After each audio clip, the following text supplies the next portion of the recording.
Ei, Carol, Bom que dia! prazer. Bom dia. Que prazer e honra conversar com você. Acompanho seu ministério de longe já há algum tempo e me sinto muito feliz em a gente poder bater esse papo juntas. Ai, pra mim que é uma honra. Você é uma das amigas que eu fiz no Instagram. Tem coisa boa no Instagram, né? É verdade, é verdade.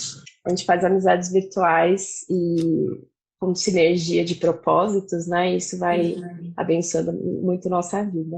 Eu vou apresentar você e você me complementa, tá bom? Tá Eu roubei joia. um pouquinho da sua apresentação nos stories ali também. A Carol, ela é formada em jornalismo, está fazendo mestrado em teologia histórica, né? É isso? Isso mesmo. Professora na CPT Montemore, na Escola Convergência. Ela é esposa do Ângelo e é parceira de crime dele, ela falou, né, nas histórias das ideias mirabolantes. Exatamente. E, e mãe do Miguel e do Gabriel, por meio da adoção. Maravilhoso. Quanta coisa, hein, mulher? Muitos pratinhos girando. Muitos pratinhos girando. Às vezes cai um, quebra, eu me estresso, mas vamos indo. Pois é, exato. Carol, hoje eu queria conversar um pouco sobre o propósito de Deus para as nossas vidas, né? A gente tem conversado ao longo das semanas, assim, sobre algumas dúvidas, algumas questões, algumas dificuldades que todas nós enfrentamos ao longo da nossa caminhada cristã, né? E eu acho que essa questão de falta de clareza a respeito da nossa posição dentro do reino, do que o Senhor está fazendo na história, e o que ele nos chama a fazer parte, né? E aí, um pouquinho mais para frente, um pouco mais especificamente daquilo que ele está fazendo na nossa vida, né? Na nossa história, através dos nossos dons. Eu acho que isso faz com que a gente ande muito pesada por aí, né? A falta de clareza faz com que a gente não consiga saber muito bem aonde colocar nossa energia, quais pratinhos deixar de girar, né? E Sim. aí eu queria começar assim perguntando para você qual que é a sua perspectiva com relação a isso, assim, como que você descobriu o propósito de Deus para sua vida? Eu acho que a coisa mais forte assim que eu tive na minha vida cristã, porque quando a gente converte, né, e quando eu converti, a gente tem aquele é muito forte a questão da salvação do pecado, né, de ser liberto de pecado, de reconhecer o quão sujo a gente é, quanto pecador a gente é. Teve esse aspecto, mas tem um outro aspecto que para mim foi muito forte na minha história de conversão, que foi entender a história do Evangelho e ver essa história que é maior do que minha vida e maior do que eu mesma, sabe? Então, eu gosto muito desse senso assim de propósito que o próprio Evangelho traz, né? Até antes de entrar nos dons, aquilo que Deus nos dá, que é graça, né? A gente nem precisaria receber dons de Deus, vocação. Só a salvação já é um negócio tão misericordioso e tão grande da parte de Deus, né? Mas eu acho que na minha jornada, esse senso de jornada mesmo, sabe? Que o Evangelho tem, de que Deus criou todas as coisas, o homem pecou, mas Deus está numa história, assim, redimindo tudo. E principalmente, assim, acho que uma coisa muito forte para minha vida foi a questão do fim, assim, que tem um fim nessa história, tem um Uhum, fim que vai dar um novo começo, né? Então, assim, a gente uhum, não tá no mundo girando em círculo, sabe? Deus não tá só nos salvando dos nossos pecados, do meu pecado e tal. Então, acho que para mim foi muito forte quando eu converti essa questão, primeiro, individual, né, da libertação e do pecado em si, mas da história do evangelho, sabe? Tipo, nossa, é um filme, sabe? Vou usar assim, né?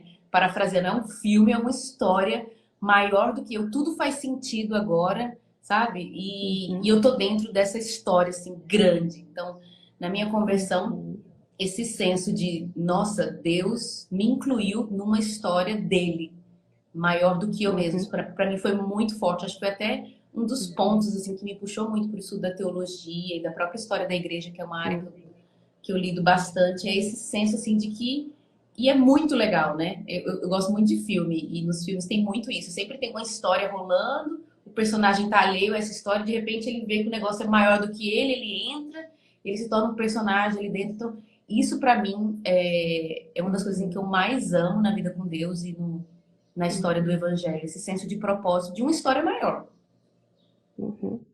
e como isso faz diferença, né? E acho que talvez falte um pouco essa perspectiva maior, mais abrangente dentro de muitas das igrejas brasileiras, né? Que focam tanto no resgate individual, né? Para um relacionamento pessoal com Deus e uma vida livre do pecado, mas que acabam não incluindo esse indivíduo na missão de Deus, né? No que Deus Sim, está fazendo e essa compreensão de que nós somos parte de um povo escolhido para antecipar esse fim, né? Antecipar a finalidade da história.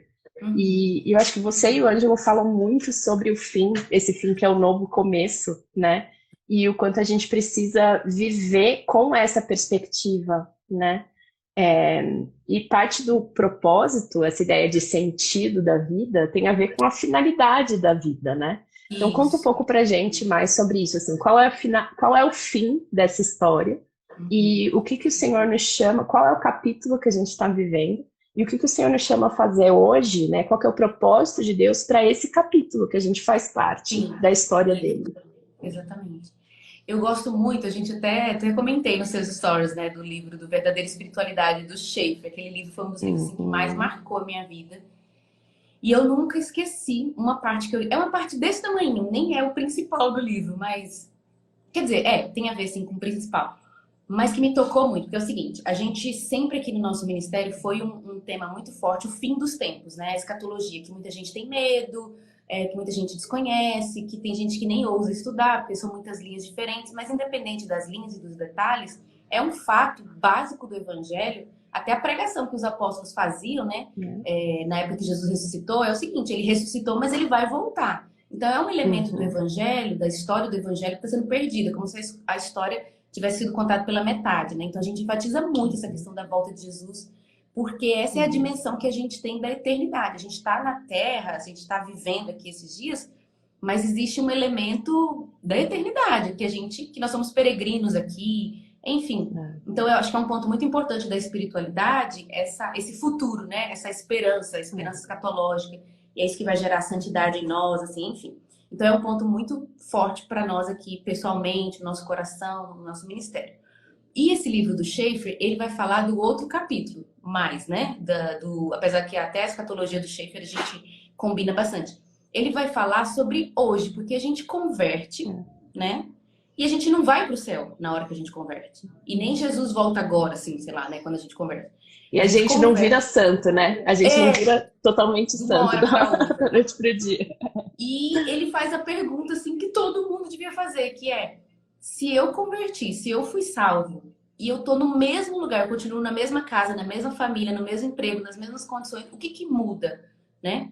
Uhum, E esse livro do Schaefer tem um momento que ele fala o seguinte, que na eternidade a gente vai adorar a Deus e vai ser muito fácil, porque no céu, na eternidade, quando Jesus voltar, porque a gente vai estar tudo latente, assim, vai estar tudo visível, né? Então vai ser ótimo. E realmente a gente fala muito sobre esse nível de adoração que a gente vai ter no futuro. Mas ele fala o seguinte, que hoje, sem ver Jesus, né, face a face, sem ver a glória de Deus plena como a gente vai ver no futuro, a gente tem uma oportunidade de servir e adorar a Deus hoje que lá a gente não vai ter. Que é a fidelidade que a uhum, gente pode ter com Deus hoje de, Senhor, eu te amo mesmo sem te ver, eu te sirvo mesmo sem te uhum, ver, mesmo sem estar em união uhum, plena contigo e tal. Aquilo mexeu comigo uhum, assim demais, que eu fiquei pensando, meu Deus, o dia uhum. de hoje eu tenho uma oportunidade de desenvolver um relacionamento com Deus e de servir a Deus que eu não vou ter lá. Que lá eu vou, É. assim, apesar que não vai ter coisa muito ruim lá no futuro, mas sabe aquela coisa, eu podia ter vivido melhor, né? Então, esse foi Aham, um dos aham, assuntos assim que mais me pegou sobre esse que você falou, o capítulo que a gente está vivendo hoje. E às vezes a gente acha muito uhum, ruim tudo que a gente está vivendo, né? Enfim, muita gente fala assim, nossa, eu uhum. queria ter vivido na época de Jesus, igual os discípulos, ou no futuro, na eternidade. Mas existe um privilégio do hoje, né? E o É. Schaefer abriu os meus olhos Uhum, para ver assim, não, existe essa possibilidade de viver uma vida plena e profunda de amor e serviço ao Senhor na condição que a gente tem hoje, né? E o livro fala muito sobre isso, uhum, sobre esse capítulo uhum, presente, né? uhum. Tem algumas pessoas perguntando qual é o livro. É Verdadeira Espiritualidade, do Francis Schaeffer. Se alguém puder escrever aí nos comentários, fica mais fácil para todo mundo ter. E né, cara, e assim, uma das coisas, pensando em escatologia e a vida de santidade que o Senhor requer da gente agora, né? Uma das coisas que mudou muito a minha perspectiva foi descobrir que esse fim é um recomeço, né? É uma restauração. E que essa restauração, ela não é uma restauração incorpórea, né? Uma restauração imaterial, é uma restauração de corpo, né? De sistemas, de vida, de trabalho, né? De relacionamentos. Então, são novos céus e nova terra, né? E eu acho que isso, para mim, fez com que eu ansiasse ainda mais o céu, porque quando a gente não tem essa perspectiva correta sobre o que vai ser o céu, pode parecer que a gente pensa, a gente fica assim, vai ser lá nas nuvens, sei lá, a gente vai ficar tocando harpa, sabe assim, tipo, o que é adorar a Deus, né? Não é só ficar tocando harpa nas nuvens, né? É viver a vida toda na presença, diante da glória de Deus, para a honra e glória dele, né? E eu acho que ter essa perspectiva correta da finalidade dessa história que a gente está vivendo, faz com que a gente viva o meio do caminho com mais leveza e com mais coragem de fazer aquilo que o Senhor está propondo para a gente, né? Isso. E essa questão da santidade também, quando eu compreendi essa grande história da qual a gente está fazendo parte, né? E entender que esse capítulo que a gente está vivendo agora não é um capítulo de satisfação e de plenitude ainda, né? Nós já temos em nós o Espírito Santo, que é o selo, né, a garantia da plenitude vindoura. Mas a gente está agora continuando a missão de Jesus, né? E tem uma passagem bíblica que me marcou muito, que quando eu estava compreendendo um pouco mais a ação do Espírito Santo, porque isso também é uma questão, assim, eu vim de uma igreja histórica, né? Que a gente acaba não falando tanto do Espírito Santo, e aí quando eu comecei a estudar mais, e eu li essa passagem de Jesus falando, gente, é melhor que eu vá, porque se eu não for, o Espírito não vem. E hoje eu estou com vocês, mas depois eu vou estar em vocês, né? E aí eu comprei, juntando essa questão do Espírito Santo, que agora está em nós, com a nossa missão de continuar a missão de Jesus, de anúncio da chegada do reino e da iminente revelação desse reino, você pensa assim, cara, agora tudo que eu faço tem muito sentido. Sim. Porque tudo que eu faço é com a presença de Jesus e é para que Jesus seja visto, né? Então, eu acho que ganhar essa dimensão de fazer parte de um corpo, fazer parte de um conjunto de pessoas que estão continuando a missão de Cristo, né? E apontando para esse fim, que é a restauração de todas as coisas, é um privilégio enorme, dá sentido para cada mínimo detalhe da nossa vida, né? Verdade. É verdade. Enquanto você falava, eu lembrei do livro do Tim Keller, acho que é o Fé e Trabalho, que ele fala que ele vai tirar aquela ideia de que trabalho é uma coisa ruim, né, que é fruto da queda. E eu acho tão lindo que ele coloca que o trabalho que a gente faz aqui vai continuar na eternidade, né? Acho que ele cita até o Lutero, né? A semente que a gente planta aqui, a gente vai colher na eternidade, a gente vai colher no futuro. Então, em grande sentido, a eternidade já começou para nós, né? E aquilo que a gente, que é nossa vocação, que Deus nos chamou para ser, não é uma coisa que vai... Porque às vezes a gente tem essa sensação, né? Que a gente está trabalhando e tá tudo se perdendo aqui e nada tá frutificando. O pessoal que trabalha muito com justiça social, trabalha muito em áreas assim, é muito difícil, porque você não vê às vezes o fruto aqui, né?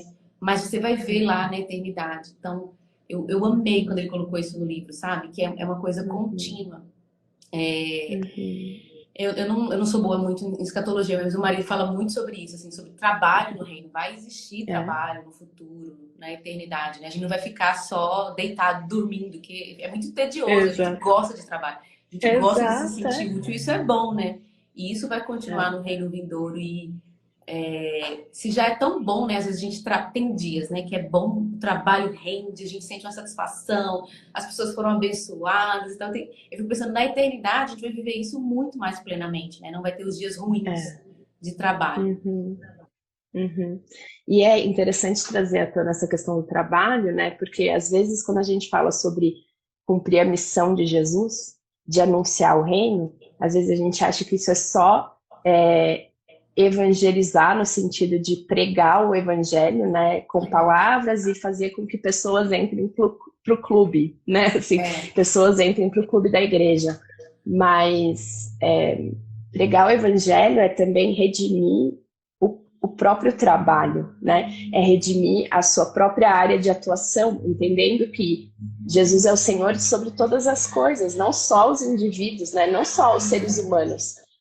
Jesus é Senhor sobre todas as esferas da sociedade, sobre toda a área de conhecimento, toda a área de atuação. Então, parte de levar o reino e de pregar o reino é você redimir aquela sua área de atuação, né? Você ser uma missionária não só esperando uma oportunidade de pregar o evangelho e esperar que os seus colegas de trabalho se convertam, mas você é uma missionária naquela área, né? Que o Senhor te deu dons, que Deus te deu um trabalho para você frutificar de acordo com o evangelho, tendo a perspectiva de que ele vai continuar depois do reino. Depois do reino, não. No reino vindouro, né? Então, acho que isso também é muito importante, que acho que falta talvez um pouco essa perspectiva, né? Porque às vezes a gente acha que, não, eu adoro a Deus no domingo, quando eu vou na igreja, e no meu momento devocional, e assim, quando eu estou pregando o evangelho, quando eu falo sobre Jesus para alguém. Mas você está pregando o evangelho quando você faz o seu trabalho de acordo com os valores do reino. Né? A gente está apontando para o reino. Né? É verdade. Eu não sei o que você acha, mas eu tenho uma teoria assim, quando o pessoal fala muito sobre chamado, vocação, em alguns lugares eu já vi muito o pessoal lidar com isso quase como... Eu não sei se você é dessa época, mas sabe a revista Capricho, Atrevida, que tinha uns testes? Sim. Quem você é? A aventureira, a romântica? Aí você fazia o teste e aí dava lá. Eu até gosto dessas coisas assim, já tem uns livros aqui das personalidades, enneagramas e tal, até gosto. Mas eu acho que tem algo assim no evangelho que a gente não pode perder de vista, que igual você falou, a questão do serviço, sabe? De servir na sua área. Então, até antes da gente pensar em qual área eu tô, né? Qual lugar eu tô, qual meu dom e talento, existe algo que é geral para todos nós, que é o serviço, servir em amor, amar ao próximo como a ti mesmo. E aí, como isso vai se desdobrar, vai ser, sabe? E eu não sei se a gente vai entrar nesse ponto também, mas a mulher, parece que a gente passa por fases que, sabe, o propósito daquele momento vai ser amamentar. E tá tudo bem, sabe? E você só vai abençoar uma pessoa, que é seu filho. Mas às vezes, talvez, quando você tiver 40 anos, você vai, sei lá, tá numa frente de trabalho que aí você vai abençoar 1 milhão de pessoas. E eu vejo, a gente pastoreia muitos jovens aqui, né? E existe muito essa crise, assim, eu não tô vivendo o meu chamado, meu propósito, meu ministério. Calma! Às vezes você tá vivendo, servindo ali no pouco. Porque são fases, né? Acho que eu vim num contexto muito neopentecostal e carismático, então existe muita idolatria ministerial, sabe? De ser uma... parece que viver o propósito de Deus é só você ter um ministério grande, influente, rico e com muitos carismas e muitos dons e tal. E nos últimos tempos eu tenho batido um pouco nisso e puxado para o básico, assim, que é o serviço, né? É claro que Deus nos dá dons específicos, né? Tanto dons naturais, vamos dizer assim, e espirituais, mas e chamados, vocação, eu creio muito nisso, mas antes disso, eu acho que tem esse ponto do serviço. Independente de onde você tá, você servir. Quando você entende isso, qualquer lugar é lugar, qualquer pessoa é pessoa. Né? Você sabe que durante muito tempo eu tive muito essa crise também, de qual que é o meu chamado, eu preciso descobrir meu chamado, preciso descobrir meu chamado. E depois de um tempinho de caminhada, eu passei a encarar o chamado para esta estação da minha vida. Então, assim, qual que é o chamado de Deus para essa estação da minha vida? Ao invés de eu ficar querendo descobrir o propósito geral da minha existência, que eu só vou descobrir lá na frente, no céu, quando Jesus me mostrar, filha, o seu propósito era esse. Eu quero descobrir o propósito para cada estação e cumprir o propósito daquela estação, que é, essencialmente, quem são as pessoas que o Senhor está me dando para amar e quais são os dons, o tempo, né, as habilidades que ele está me dando para amar essas pessoas. Uhum. E aí, quando eu vi dessa maneira, tira um pouco essa carga, né, de tentar descobrir, nossa, qual é essa grande coisa, qual que é o propósito da minha vida. Não, tá revelado na Bíblia. O propósito da tua vida é ter Jesus formado em você, fazer parte da missão de Jesus, de amar o próximo como ele amava, né? Ao amá-lo acima de todas as coisas. E aí, então, eu acho que para cada estação, né, cabe a nós discernir, gente, quem são esses próximos? Né? E quais são os dons e as habilidades que ele está dando para esse momento. Eu tive essa crise muito assim, quando os meus filhos nascerem, eu sempre fui muito ativa, muito cheia de projetos, tanto na igreja quanto no trabalho e tal. E aí, para mim, foi um baque, assim, quando eles nasceram e eu, por exemplo, não conseguia ir na igreja como eu ia antes e participar das coisas que eu participava antes porque eu tinha que ficar com eles, ou então eu ia e tinha que ficar na salinha com eles, né? E aí eu fui compreendendo que, cara, o propósito daquela estação, o chamado de Deus, para eu exercitar os dons de ensino que ele tinha me dado, por exemplo, naquela estação, era primordialmente com essas pequenas pessoas aqui. Uhum. E entender que a fidelidade aos dons e às habilidades que Deus tinha me dado passa primeiro por eu exercê-los com as principais pessoas que ele está colocando sob a minha responsabilidade, né? E eu acho que isso muda também muito a nossa perspectiva sobre sucesso. Eu acho que é uma coisa que a gente também precisa conversar, né? Assim, a gente vive numa sociedade que é muito pautada com algumas marcas do que é sucesso, como você disse, por exemplo, precisa ter um ministério grande, você ter, né, voz, você ter uma plataforma, tal. Quando, na verdade, o Senhor não nos chama ao sucesso, Ele nos chama à fidelidade, né? Ele chama a gente a ser fiel naquilo que Ele está nos dando. Muitas vezes, uma pessoa que tem um ministério grandioso não está sendo fiel. Pode não estar sendo fiel, né? Então, eu acho que essa é uma perspectiva importante da gente reformular também, né? O que é sucesso aos olhos de Jesus? Quais são os padrões de sucesso do reino, né? Sim. Você sabe que, até contando um testemunho, há mais ou menos acho que um mês atrás eu decidi ficar fora do Instagram por uns 10 dias. Por saúde mental e até foco também, sabe? E foi ótimo. Eu até falei com o meu marido, parece que o músculo da minha cabeça mudou, sabe? Em relação a É. foco, a tranquilidade e tal. Passei uns 10 dias nem sem postar, sem entrar. Até tirei o aplicativo e tal. Quando eu voltei, eu tinha. Meus stories tinham mais ou menos 8.000 views, normalmente. Agora eu tenho 2. Eu fiquei pensando assim, o mundo tá trabalhando tudo para você ser, sabe assim, para essa questão do sucesso. E como para mim foi importante estar com a mente assim, não, meu sucesso é Deus, vem de Deus, aquilo era importante para minha saúde mental, vamos dizer assim, né, minha visualização caiu, mas tá tudo bem e tal. Mas lá fora, assim, a corrida é muito acirrada. E, nossa, como foi necessário para mim, assim, quase não ficar ofendida com o Instagram. Tipo, como é que vocês fazem isso comigo? Eu só tirei 10 dias de folga e vocês não me entregam mais para as pessoas. Mas, assim, só Deus sabe como foi bom para mim em relação à minha espiritualidade, à minha saúde mental e tal. E eu pretendo fazer isso mais vezes. Então, realmente, assim, a gente tem que se posicionar, porque senão a gente fica refém dessa armadilha do sucesso e a gente que vende na internet também, a gente precisa disso e tal, mas é uma decisão, o caminho que a gente vai trilhar e confiança em Deus, de que Deus vai suprir, né, o nosso trabalho, enfim. Foi só um testemunho, viu? Esses dias eu fiquei falando, nossa, eu tô com raiva do Instagram, que coisa absurda.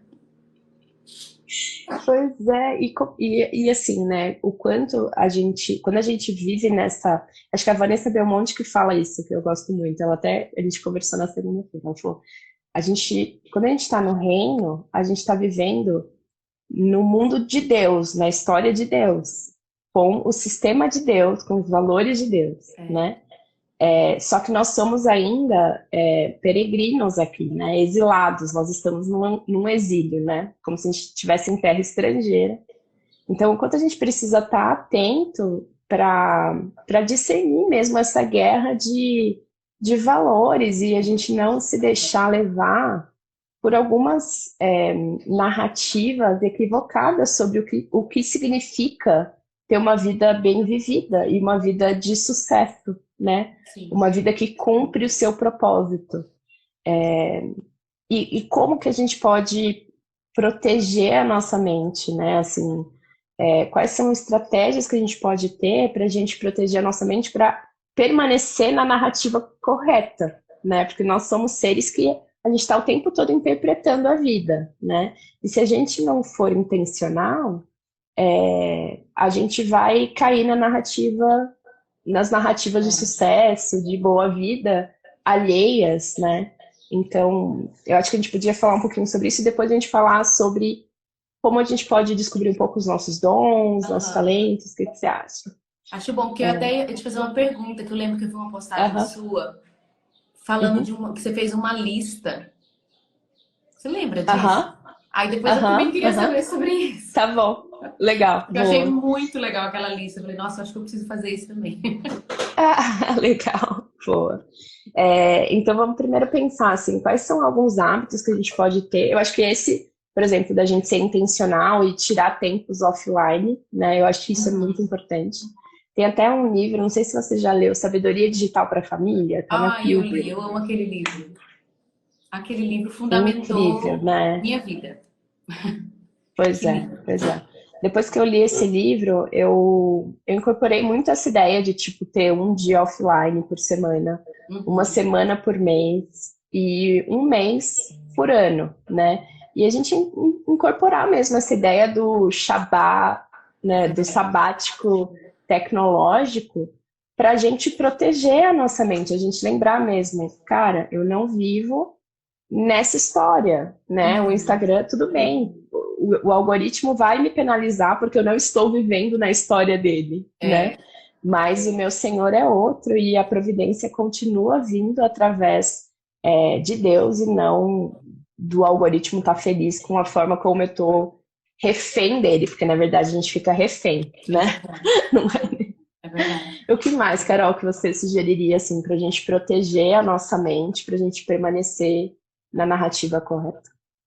Essa questão do digital eu acho bem importante e até junto com isso, que foi também uma coisa que o livro trouxe bastante para mim, que é os relacionamentos reais, sabe? Pessoas. Eu acho que o que me protege muito são os amigos que eu tenho, assim, próximos mesmo. Pessoas que tocam na minha vida, no sentido de, Carol, acho que você está trabalhando demais, Carol, acho que você está ambiciosa demais nessa área, cuidado. E não só isso, assim, mas que trazem leveza mesmo, sabe?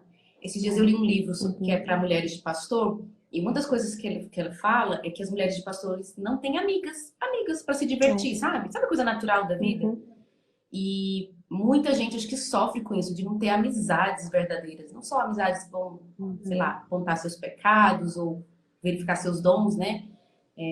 Mas de trazer leveza mesmo. Eu acho que parte do descanso, né, e do lazer santo é isso, é você ter amizades saudáveis que te fazem bem, que te fazem rir. É parte do que é a vida cristã. Eu estava ajudando o Ângelo numa aula sobre disciplinas espirituais. Tem as 12 lá, né, mas eu descobri que tem várias outras e tal. Mas uma das que eu mais gosto e que menos se fala é da celebração, né? Que é a última lá da Richard Foster. Quase ninguém fala. Que celebrar é fazer um jantar com os amigos, é comemorar o Natal bem feliz. A gente não faz isso. Principalmente quem trabalha no ministério, né? A gente tem muita essa coisa de servir a Deus, fazer tudo com excelência, certinho, mas a gente não descansa e se diverte. Então, acho que essa parte dos relacionamentos reais é um ponto. Até para a questão do propósito, né, Lisa? Porque a gente é muito autenticado no nosso propósito pelo outro, né? Quando o outro fala assim, nossa, você pregou e eu fui edificado, você cantou e, nossa, foi muito bom para mim, você escreveu e aquele texto me abençoou. Eu não sei de onde, quem fala isso, mas que os nossos dons é o outro do corpo de Cristo que vai dizer, né? Que é aquilo que vai abençoar o outro. O dom tem muito a ver com isso, né? Para meu benefício próprio. É o outro que vai ser abençoado com aquilo que Deus me deu. Então, acho que é nos relacionamentos, né? Na vida real, experimentada, que a gente vai ter esse feedback aí. Então, aquela vida muito individualizada que a gente tem, a gente fica refém de pensamentos negativos, de pensamentos loucos, assim, totalmente loucos, assim, fora da realidade. Aí vem um outro e com a outra perspectiva e quebra seu balãozinho, né? Estoura seu balãozinho. Então, para mim, isso foi sempre uma coisa assim, muito importante e que eu sempre prezei muito assim, na minha vida. Uhum, uhum. E o quanto a gente precisa ser intencional com esses relacionamentos, né? Porque, principalmente dentro das redes sociais, que a gente tem a ilusão de que a gente está se relacionando, quando na verdade a gente só está consumindo a vida do outro, né? A gente não está trocando, a gente não está aprofundando uma conexão, né? A gente está vendo fragmentos e consumindo ali o que o outro quer expor da vida dele, né? E o quanto eu acho que a gente precisa realmente ser intencional no cultivo de bons relacionamentos que vão te manter na realidade, né? Tem um exercício que eu gosto muito de fazer, que é os meus círculos de influência. Então, eu faço um primeiro círculo, que é quem são as pessoas que estão aqui nesse primeiro círculo de influência, né? Então, meu marido, meus filhos. Vou expandindo esse ciclo. Minha família, né, meus pais, meus irmãos, as meninas que eu estou discipulando e a minha discipuladora. E aí eu vou indo. E aí eu tenho que analisar sempre, assim, recorrentemente, aonde eu estou investindo a minha energia, o meu tempo e a minha atenção, em quais relacionamentos, né? Se eu estou 80% do meu tempo e energia investindo nos relacionamentos periféricos da minha vida, né? As pessoas que eu só, né, assim, que eu não tenho relacionamento íntimo, que não estão comprometidas comigo, que não estão no dia a dia comigo, então tem alguma coisa errada, né? E eu acho que é importante a gente sempre fazer essa reflexão, falar, gente, em quem eu estou investindo o meu tempo? Para quem eu estou dando a minha atenção? E eu acho que, inclusive, assim, o que pega também com relação às redes sociais, para quem eu estou dando o poder de influência na minha vida? Uhum. Sim. É para alguém que eu nem conheço, que está lá fora, porque é muito fácil você ser influenciado por alguém que não conhece a tua história. Sim. É difícil você ter que sentar com alguém que sabe todos os podres, né? Sabe todas as dificuldades e está ali te influenciando para o bem, né? Então, como que a gente precisa ter realmente intencionalidade na escolha e no tempo gasto, né? Na atenção dada, né? Sim. Muito bom, muito legal. E aí, com relação à lista que você estava falando, eu fiquei pensando que tem a ver com os dons, né? E as paixões e tal. Isso foi bem naquele momento de crise de identidade que eu estava vendo depois da maternidade, que é aquela coisa, gente, agora, quem eu sou? Meu Deus do céu. Acho que você deve ter sentido isso também quando os meninos chegaram, né? Porque muda tanto a nossa dinâmica e a gente passa a viver tanto em função dessas outras pessoas, né? E a gente corre o risco desse papel de mãe tomar toda a proporção da tua identidade, né? Porque realmente é um dos papéis mais importantes da vida, né? E aí, nesse momento, eu fiz um exercício até inspirado em uma outra indicação de livro. Gente, perdoem as fanáticas por livros que vão já começar a Fica encher pobre de tantos livros comprar.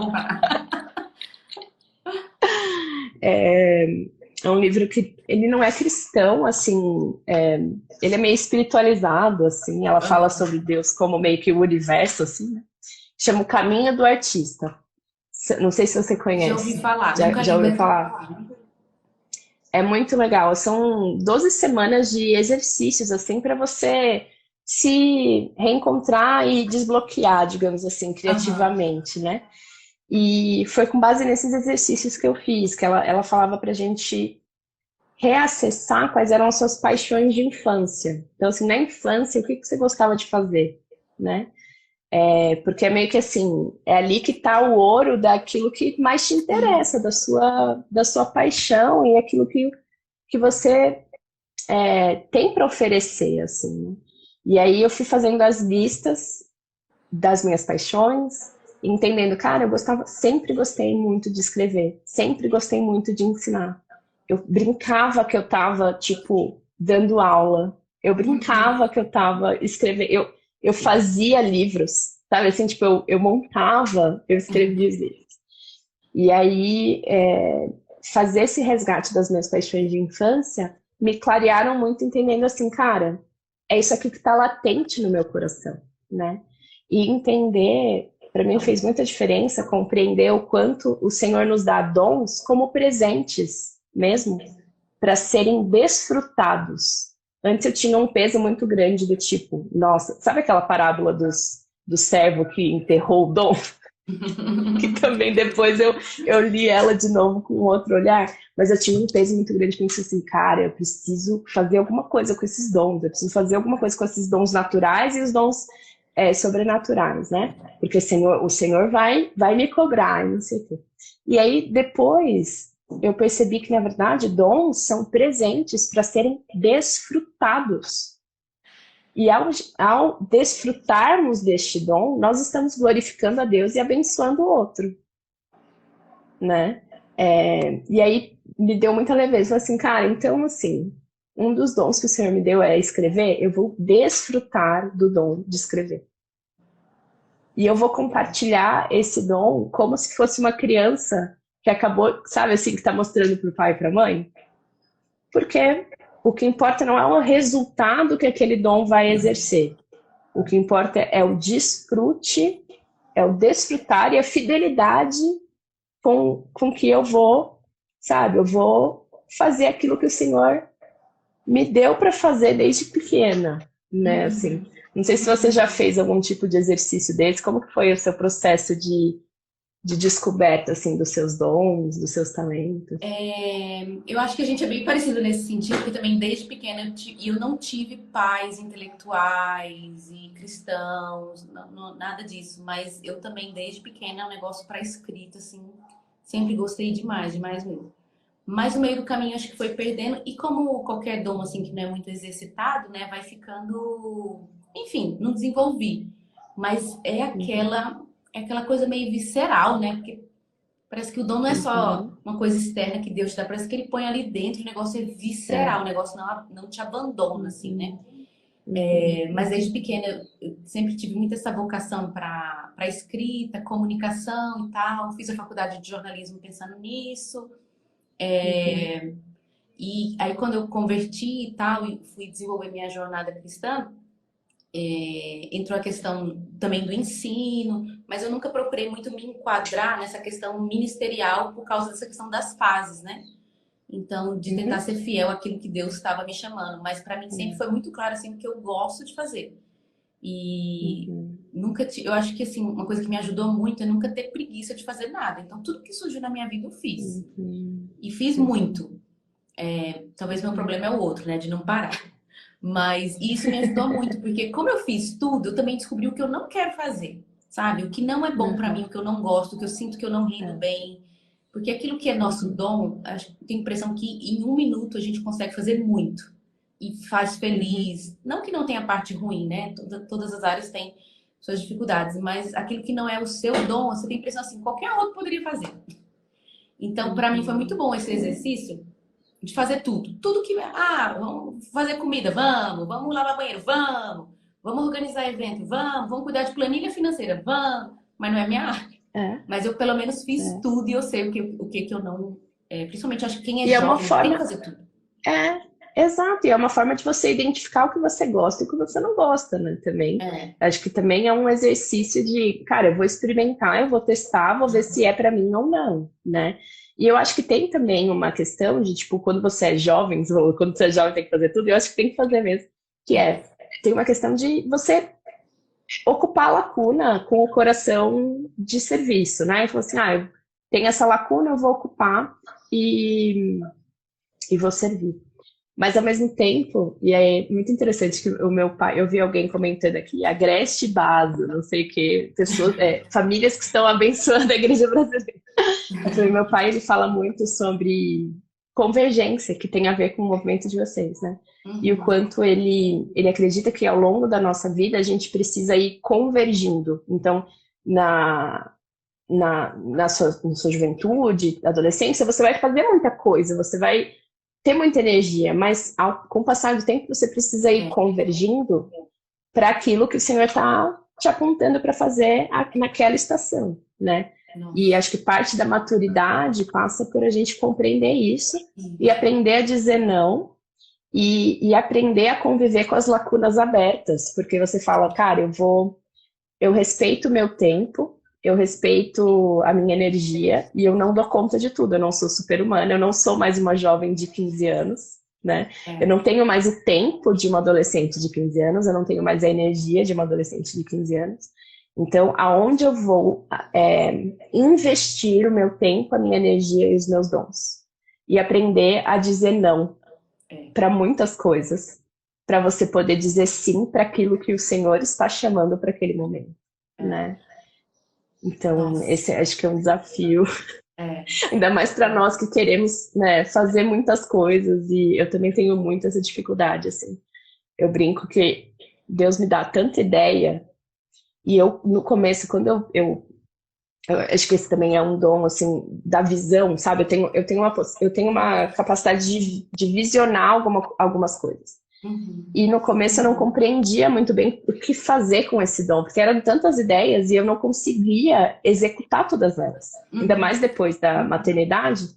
Eu falava, Senhor, se o Senhor não vai me dar tempo e energia para fazer, não me dê as ideias. E aí eu fui compreendendo que Ele me dá as ideias e nem todas essas ideias são para mim. Uhum. Nem todas essas ideias são para eu executar. Às vezes são ideias que ele está colocando, está me dando a visão para eu plantar no coração de outra pessoa que vai executar, É. né? E eu acho É. que isso é maravilhoso a gente perceber que a gente, a nossa complementariedade de dons e louvar a Deus por essa diversidade, né? E eu acho que compreender que não existe dom melhor do que o outro, né? Uhum. Também. Eu acho que Uhum. talvez a gente acaba dando muita visibilidade e aplaudindo muito. Paulo fala isso, né, para os dons mais visíveis, que É. geram reconhecimento, mas quantos são os dons do encorajamento, o dom da escuta, né, o dom da hospitalidade, Uhum. tantos dons que são dons um pouco mais secretos, assim, que não vão receber reconhecimento, mas que são tão importantes para para a comunidade de fé e para o mundo todo, Uhum. né? Assim, É. então acho que é importante ressaltar isso, assim, acho que seria também uma forma da gente Verdade. incentivar quem pode ser Uhum. assim, nós temos dons em comum, né? E pode ser Uhum. que a maioria das pessoas que você vai ouvir, né, quem tá nos ouvindo aqui, são pessoas que têm esses dons, porque são as pessoas que vão ocupar esses lugares É. de fala, de comunicação e tal. Mas nem todo mundo tem esse dom, e tem os dons dos bastidores que são tão importantes, se É. não mais importantes, É. né? Igual eu te falei, eu vim de um contexto, sou, né, carismática e tal, e a questão dos 5 ministérios é muito forte, assim, por causa dos dons, né? Os dons e o ofício. Uhum. E eu vejo muita idolatria, é uma idolatria, assim, é isso aí. Mas eu nem creio Você que não todo é, mundo, mas é. eu nem creio que todo mundo tem ali os 5 ministérios, o chamado para os 5 ofícios. A gente fica até brincando. Se todo mundo vai ser um dos 5 ministérios, e quem vai ser o povo que Efésios fala que os 5 ministérios É, vão treinar, né? Vamos dizer aham, assim. Não faz sentido. aham. Então, eu gosto muito disso, sabe? Porque eu fico pensando até em Jesus. Jesus passou 33 anos sem aparecer. 33 anos não, 30 anos sem aparecer. 30 E era anos. Jesus, Uhum. sabe? Fazendo coisas simples e tal. E ele tava vivendo o E propósito de Deus pra vida cumprindo o dele. propósito dele. É. Exato, exato. Então, É essa verdade. questão da visibilidade, do sucesso, acho que a cura para isso é a satisfação em Deus, né? Porque eu tenho É. impressão também, Lisa, não é uma teologia nem nada formada, mas que os nossos dons, né, tem muito a ver também com a forma que a gente tem comunhão com Deus, sabe? Então, enquanto a gente serve ali, a gente está tendo comunhão com Deus, a gente ouve Deus, percebe Deus em formas diferentes, né? Eu vejo, por exemplo, aqui em casa, o Anjo tem um estilo de vida de oração e espiritualidade que é completamente diferente da minha. E são dons diferentes que Uhum. Deus deu para mim, para ele, de Uhum. enxergar Deus, né? De enxergar o próprio Uhum. Deus. Ele ora falando, gritando, andando e tal. Eu não. A minha oração já é mais quietinha, eu escrevo e tal. Mas são formas Uhum. que eu percebo Deus e que acontece e que também, como Uhum. consequência, vai ser a prática do meu dom, do meu ministério e tal. Só que Uhum. é aí que está a satisfação, né? Porque não é o sucesso. Não é a visibilidade, não é ter um título. Até estudando a história das mulheres no cristianismo, eu vejo muito isso, assim. Foi errado, muita coisa na história foi em relação à mulher. Mas, por outro lado, quando você vê as histórias delas, elas estavam muito felizes. Elas não estavam nem aí para É, título, elas estavam assim, eu exato, tenho um negócio no meu coração que eu preciso servir, eu preciso fazer isso. É o exato. meu propósito. Se você não É. me der título, se você não me der espaço, eu vou fazer. Eu nem lembro o nome da Uhum, mulher, de uma evangelista que queria pregar e ela foi proibida. Não pode pregar em púlpito. Tudo bem, ela foi pregar em hospital e cemitério, consolar e tal. E fez uhum, o dom, sabe? Porque é aquela coisa visceral. Então, uhum, eu penso que a cura para isso, nessa questão do sucesso, tá a satisfação em Deus. Deus me satisfaz ali, a minha recompensa tá ali, né? No Senhor. Não é, preciso ser autenticado, enfim. é, Mas agora outra é, questão que você falou do não é uma coisa que me toca muito, porque eu precisei aprender muito isso. Eu sou uma pessoa muito politicamente correta. Eu não gosto de conflito, não gosto de ofender as pessoas, não gosto de conflito. Então, quando o meu ministério começou a ter um pouco mais de visibilidade, aumentaram os convites, eu tive que aprender a dizer não. E foi muito difícil. uhum, Eu, por exemplo, uhum, não me sinto vocacionada a ter ministério de pregação itinerante. Não me sinto, assim, uma coisa que uhum, eu tive até uhum. que descobrir isso numa terapia. Eu não me sinto vocacionada. Eu tinha vergonha disso, porque se você é hoje uma mulher que prega, que ensina, que tem, sabe? Você fala qualquer coisa que presta na internet, já vai chover 100 convites É, para ministrar. E ministrar é viajar. E eu uhum, não gosto, eu sou uma pessoa é, de rotina, eu tenho filho, eu quero desenvolver é, minhas habilidades locais, sabe? Para mim foi muito difícil falar uhum, assim, não. Eu sei que tá todo mundo querendo é, receber convite para viajar, mas eu não quero, sabe? E uhum, eu não me sinto vocacionada, não é só que não é que eu não vou fazer, né, obviamente, mas essa não vai uhum, ser a tônica da minha vida. E foi muito uhum, difícil para mim dizer não, muito difícil até hoje, assim, uhum, receber convites e dizer não. Eu também sou, meu estilo é mais máquina, eu era uma máquina antes das crianças chegarem, e as crianças chegaram. Não é que eu não tenho tempo mais para fazer as coisas, eu até tenho, mas a mente não consegue. exato, Eles exato, conversam tanto comigo durante o dia que no final do dia eu só quero silêncio, assim. Eu não consigo é, mais produzir como antes. E como foi difícil para mim, assim, é, porque eu tava aceitando as coisas vindo e eu aceitando. Ah, eu tenho tempo, tô vendo aqui, ó, dá pra fazer, eles estão aqui em casa, eu vou fazer. E eu precisei quebrar muito a cara nesses últimos 2 anos para perceber que é igual um carro, meu motor mudou. Eu não ando mais a 200 por hora, eu não uhum, consigo mais, sabe? uhum, Então muitas uhum, coisas uhum. precisaram ser deixadas de lado e até na igreja eu fazia muita coisa e eu precisei dizer não. E eu vi várias áreas da igreja caindo, porque não tinha ninguém para É, segurar. E eu tive que é, assistir belamente as coisas não uhum, darem certo. Até daqui a vários meses surgir uma outra pessoa que vai pegar aquela função que eu fazia e é, tal. Então é realmente um processo assim de desconstrução, né? total. E assim, o quanto essa questão de deixar a peteca cair, né? E deixar ela lá. Porque às vezes, acho que é também essa questão da mulher, né? A gente mantém muitas bolas no ar, né? E acha que esse é o jeito. Ah, não. Se eu não manter essa bola no ar, quem é que vai manter, né? Uhum. E às vezes é preciso, acho que tem até olha lá, os livros, tem até um que chama, acho que Deixa a Peteca Cair, exatamente sobre esse tema, que é você deixar a bola lá e entender, cara, alguém vai, quem se incomodar, Vai pegar. o fato da bola estar ali vai incomodar alguém e eu vou ser a primeira a incentivar essa pessoa a pegar aquela bola e se responsabilizar por Por aquela ela. bola, Muito né? bom. Mas eu acho que passa pela nossa necessidade de ter controle de tudo, né? E até a nossa sensação de autossuficiência, da É. gente querer dar conta de tudo, né? Mas é muito, muito importante mesmo. Eu acho que a maternidade traz isso, mas cada fase, até mesmo as fases de vida anteriores, né? Então, quando você entra na faculdade, quando você começa a trabalhar, a gente já começa a sentir essas mudanças É.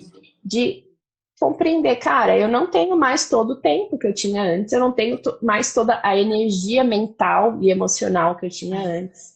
E como que eu vou ser boa mordoma do meu tempo, ser boa mordoma da minha energia, né? Eu acho que a gente fala muito sobre mordomia pensando em serviço, pensando em dinheiro, Mas o Senhor nos deu um corpo, o Senhor nos deu um tempo, né? O Senhor nos deu energia.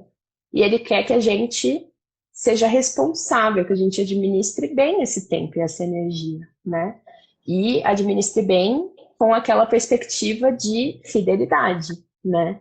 O nosso papel não é produzir os resultados, nosso papel é ser fiel, é entender quem o Senhor está me dando, quem são as pessoas pelas quais eu sou responsável hoje e qual é o tempo e quais são as habilidades que o Senhor está me dando. Estou sendo fiel? Os resultados disso, o resultado que a gente vai ter do que a gente está investindo nos nossos filhos, tem como prever. Não tem como prever. Do que a gente está investindo no nosso ministério, a gente não tem como prever, né? No nosso trabalho, na nossa casa. A gente não tem. E eu acho que é muito interessante isso que a gente até colocou aqui, né? O quanto, quando a gente tira o foco do resultado, e até mesmo do reconhecimento do resultado, né? De ter alguém que nota, nossa, a casa está muito arrumada, né? Às vezes a gente fica tipo... E aí, às vezes, quando eu, pelo menos aqui, assim, a casa está sempre arrumada. Aí quando tá um pouquinho desarrumada, vem algum comentáriozinho assim pequeno, ai, poxa, nossa, tá tudo desarrumado. Aí eu já fico toda mordida, né? Eu falo assim, tá tudo desarrumado? Sou só eu que moro nessa casa? Mas o quanto a gente precisa não se importar tanto com o resultado e com o reconhecimento do resultado, né? É verdade. E entender que a gente tá, quem importa está vendo. Eu acho que isso é uma chave que a gente precisa ter. O Senhor está presente. E é para Ele que nós estamos fazendo. E Ele está vendo. Ele está vendo o nosso serviço invisível. Ele está vendo a nossa, até mesmo trazendo Paulo, né? Ele está vendo o amor com o qual a gente está exercendo os nossos dons, né? Porque a gente pode exercer os nossos dons, mas sem amor. E aí de que importa, né? Ele está vendo o amor. Ele está vendo a motivação. Ele está testemunhando. E uma imagem que eu gosto muito de meditar, pensando lá no fim também de todas as coisas, é o nosso reencontro com Jesus, né, visível, e o sorriso dele falando, serva boa e fiel. Você foi boa e fiel. Eu vi tudo. Eu estava presente. E eu acho que essa é a melhor recompensa, né, assim, a melhor recompensa de saber, cara, o Senhor está vendo. E lá na frente a gente vai ver esse sorriso no rosto dele. Sim, amém. Né? É verdade. Muito bom. É isso mesmo. Me edificou. Me edificou também muito. Nossa, que delícia. Muito bom. Carol, muito obrigada, viu, pelo seu tempo, por ter aceitado esse convite no meio das suas tantas coisas. Obrigada por me abençoar através do seu ministério, através da tua vida e mesmo à distância, assim, perceber a sua fidelidade me incentiva e me edifica muito. Amém. E para a gente finalizar, eu sempre peço para convidar a orar por nós dentro desse tema.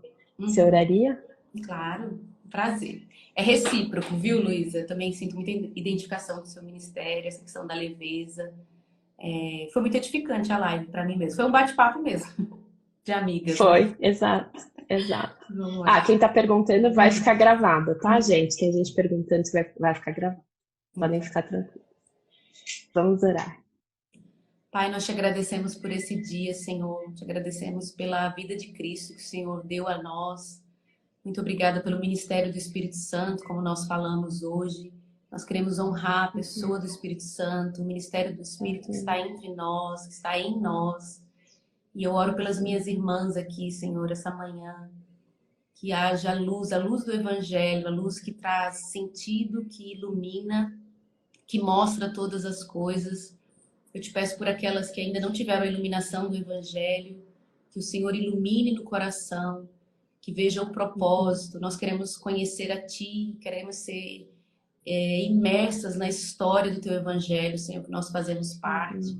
Eu oro por aquelas que estão com os dons também enterrados, que estão com confusão mental, uma época difícil da vida. Nós oramos para que a tua luz irradie sobre elas, sobre a mente, sobre o coração, que haja clareza, principalmente de quem tu és, Senhor. Tu és um bom Pai, tu és o nosso Criador e o nosso Senhor. Isso é a coisa mais importante que nós temos. E o Senhor nos coloca nessa história e nos chama. Eu te peço essa manhã, Senhor, libera a tua voz sobre as minhas irmãs, a voz que chama, que vocaciona, que posiciona, Senhor. Nós agradecemos o privilégio que é não só relacionar contigo, Senhor, mas te servir, Senhor. É um privilégio te servir, servir ao teu propósito e à tua vontade, Senhor. Muito obrigada pela vida da Luísa, Senhor, que o Senhor use ela mais e mais nessa geração tão pesada, tão refém das armadilhas da tecnologia, pessoas tão reféns, Senhor, de todas essas coisas. Eu te peço, Senhor, use o ministério dela, use a voz dela, Senhor, em nome de Jesus. Amém. Amém. Amém. Obrigada, Carol. Só queria reforçar que eu acho que as inscrições da escola estão abertas, né? Da Escola Convergência, se você quiser contar para o pessoal um pouquinho mais de como faz para conhecer e se matricular. Ah, é verdade. A gente abre inscrição 4 vezes no ano, né, nos cursos de teologia. E aí, agora a gente vai. A próxima turma começa dia 4 de outubro. Aí as inscrições estão abertas. A gente tem 2 tipos de curso, que é o curso Doutrina e Devoção, que é um curso mais amplo de 2 anos, com todas as áreas da teologia, e o Escola de Pregadores, que é mais para quem trabalha com ensino ou gosta do estudo das Escrituras, que é mais a área de hermenêutica, exegese e homilética. Uhum. E é totalmente online, né, Carol? Isso, 100% online. E pensando assim em dedicação de tempo para mães, para quem estiver ouvindo aqui, será que eu vou ter tempo para fazer? Como que você sugeriria isso? Você acha que é para qualquer tipo de fase de vida? Como é que você Eu acho que coloca sim. isso? A gente tem bastante mães com nenenzinho, com filho, que faz. Exige uma administração legal de tempo? Exige. Inclusive, eu estou produzindo um curso para nossos alunos para isso aí.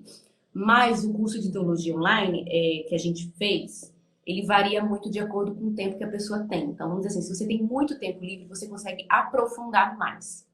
Então, se você tem um tempo mais reduzido, como as aulas são de 20 minutos de vídeo, então você consegue também dosar o vídeo e a sua leitura de aprofundamento. Então, isso é legal também. Até no calendário a gente coloca uma semana livre para o pessoal, os atrasados, colocar tudo em dia e tal. Então tem mais ou menos 2 semanas. Semana de prova também é uma semana livre, que aí dá para recuperar. A gente fez isso até pensando para dar um respiro no pessoal aí que não consegue. Mas aí são estratégias, né? Eu tenho amigas minhas que fizeram curso lavando louça. Ouvindo, lavando louça. A gente vira, a gente vira multi coisas, com certeza. Qual que é o site, Carol, que as pessoas podem saber mais? Isso, é isso aí, gente, ó, fica a dica. Eu sempre recebo perguntas de pessoas, de mulheres, perguntando, eu quero estudar teologia, e eu acho isso animal, demais, a gente precisa de mais mulheres estudando teologia, né?